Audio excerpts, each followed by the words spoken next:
मित्रों, आप सभी का स्वागत है एक नए लेक्चर में। In this lecture we discuss about parallel connection. Parallel connection की बात करते हैं इस लेक्चर में। आज पिछला लेक्चर प्रैक्टिकल करा करू के सब कुछ कर करा के खत्म कर दिया है, सीरीज पार्ट। अब हम आ गए हैं पैरेलल पे। क्या है पैरेलल कनेक्शन? क्या था सीरीज कनेक्शन? सीरीज कनेक्शन था कि सारे कंपोनेंट्स एक साथ जोड़ दिए जिसमें करंट सेम है, लेकिन हर करंट के लिए पोटेंशियल डिफरेंस की वैल्यू अलग है। इसमें क्या हो रहा है? इसमें भैया यहां से देखो, फिर से करंट निकला, यहां से करंट निकला और यहां से करंट निकला, यहां तक जैसे ही पहुंचा करंट हो गया कंफ्यूज। करंट कंफ्यूज हो गया कि मैं कहां जाऊं, क्या करूं। एक पोयम थी, रोड नॉट टेकन, वही हो गया इस करंट के साथ। कहां जाऊं कहां ना जाऊं। उसने बोला मैं तो सब में जाऊंगा, मैं इंसान थोड़ी हूं जो बिना काट के मुझे इधर इधर भेज सकते हो। मैं तो करंट हूं, मैं तो अपने हिसाब से टूट टाट के कहीं भी चला जाऊंगा। तो करंट ने कहा कि मैं तो भैया तीनों में घुस जाऊंगा। करंट इसमें भी I1 आ गया, इसमें I2 आ गया और इसमें I2। करंट डिवाइड हो गया, यहां पे यहां पे यहां पे। कितना आ गया? I1 I2 I3। कहानी अच्छी लगी? अच्छी लगी? सुन के अच्छा लगा? फिर से ये पॉइंट आया, करंट यहां से आई, करंट यहां से आई, करंट यहां से आई। अब कह रहे हैं तीनों करंट आओ मिलकर साथ में चले। तो तीनों करंट आए, जुड़ गए, फिर से आई। क्या हुआ? करंट घुसा, डिवाइड हुआ, फिर जुड़ के बाहर निकला। ऐसे ये ऐसे हो गया। ओके, तो करंट जुड़ा, टूटा, भागा, जुड़ गया, टूटा, जुड़ गया, टूटा, जुड़ गया। ये है पैटर्न। उसमें क्या हो रहा था? करंट सेम था, वोल्टेज डिफरेंट था। इसमें क्या है? करंट डिफरेंट है, तीनों में वोल्टेज जो है सेम है। और कितना सेम है? जो अप्लाइड है, तीनों में वही वोल्टेज आ रहा है V। तीनों के लिए वोल्टेज सेम है, current different. So, a connection in which all resistance and components are connected in parallel. Parallel में connect है and the current is different in each component, but voltage or potential difference is same. When potential difference is same, but the current is different, then the connection is said to be in parallel connection. क्या कहा? दो statement. When voltage is same, current is different in the given component or in the equivalent components, then we say that कि ये हमारा connection parallel connection है। Okay, आगे इसकी हम लोग डेरिवेशन देखते हैं। डेफिनेशन आपको समझ में आ गई है, ठीक है। और इसको नोट करने के लिए नीचे नोट्स दे रखे हैं, उसमें से डेरिवेशन डेफिनेशन सब कुछ खींच लीजिए। समझने के लिए दादा अल्फा बीटा को आप देखते रहिए, ठीक है। वो देखते हैं इसकी क्या कह रहे थे, डेरिवेशन। ओके, सो अब देखते हैं डेरिवेशन। डेरिवेशन फिर से वैसी ही चलेगी जैसे सीरीज के लिए चली थी। इसमें क्या सेम है? इसमें वोल्टेज सेम है। क्या डिफरेंट है?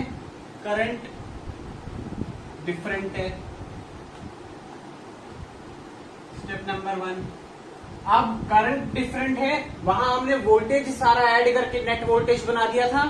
यहां भी हम लोग ये करेंगे। क्या करेंगे बच्चे? यहां तो करंट आई आ रहा है, एमीटर में करंट आई आ रहा है। आगे ये सिनेरियो यहां क्रिएट हुआ कि वो डिवाइड हो गया, और फिर यहां से वो फिर से आई बन गया, और यहां फिर से वो आई एंटर हो गया। दैट मीन्स करंट का डिवीजन हुआ है, करंट सर्किट के अंदर पूरा सेम है। तो हम लोग कह सकते हैं कि current I is equal to I1 plus I2 plus I3। Simple. अब क्या कहेंगे? अब कहेंगे ओम्स लॉ। क्या कहेगा ओम्स लॉ? ओम्स लॉ कहेगा अब हमें इसको करंट के टर्म्स में चेंज करना है। तो गया करंट की टर्म्स में चेंज। हाँ, आप इसको लिखो, कैसे लिखोगे? I1 इज इक्वल टू में V सेम है R1, I2 is equal to में V सेम है I3 इज इक्वल टू में। ठीक है, अब पुट करो values. V upon R net लिखो इसको, इज इक्वल टू में V upon R1 plus V upon R2 plus V upon R3। Okay, अब क्या करोगे? V तो भैया सेम है, R नेट बाहर निकालो इस V को, 1 upon R1 plus 1 upon R2 plus 1 upon R3। मार दो V को V से, मार दिया। क्या फॉर्मूला बना? फॉर्मूला बना 1 upon R net 1 upon R1 plus 1 upon R2 plus 1 upon R3।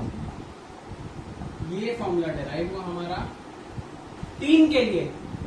4 के लिए करोगे 1 अपॉन R4, 5 के लिए करोगे 1 अपॉन R5, 6 के लिए करोगे 1 अपॉन R7 और 6 सॉरी। सो यहां से हम लोग लिख सकते हैं कि 1 अपॉन Rn के लिए क्या बनेगा? That is 1 upon R1 plus 1 upon R2 plus 1 upon R3 plus up to 1 upon Rn, where n is 1 2 3 और कोई भी नंबर। अगर 1 हुआ n तो ये केवल आएगा, 2 हुआ तो R1 प्लस R2, 3 हुआ तो R1 plus R2 plus R3, 4 हुआ R1 R2 R3 R4, 5 हुआ R1 R2 R3 R4 R5, और ऐसे ही चलता रहेगा, चलता रहेगा, चलता रहेगा, चलता रहेगा। ये थी डेरिवेशन इसकी for the parallel connection, same as series connection derivation थी, लेकिन वहां पे वोल्टेज का डिवीजन हुआ था, यहाँ पे करंट का डिवीजन हुआ है। ठीक है, और सबसे बड़ा एग्जाम्पल पैरेलल कनेक्शन का जो है, पैरेलल कनेक्शन का सबसे बड़ा एग्जाम्पल अगर आपको देखना है तो अपने घर में देखिए। आपका घर पूरा का पूरा पैरेलल कनेक्शन से कनेक्ट रहता है। आपका पंखा, आपकी ट्यूबलाइट, आपका एसी, फ्रिज, टीवी, सब कुछ पैरेलल कनेक्शन में है। क्यों? क्योंकि सारे अप्लायंसेस को वोल्टेज सेम चाहिए, करंट डिफरेंट चाहिए, सबको वोल्टेज सेम चाहिए। घर में जो वोल्टेज आता है बेटा वो 210 से 220 वोल्ट का आता है,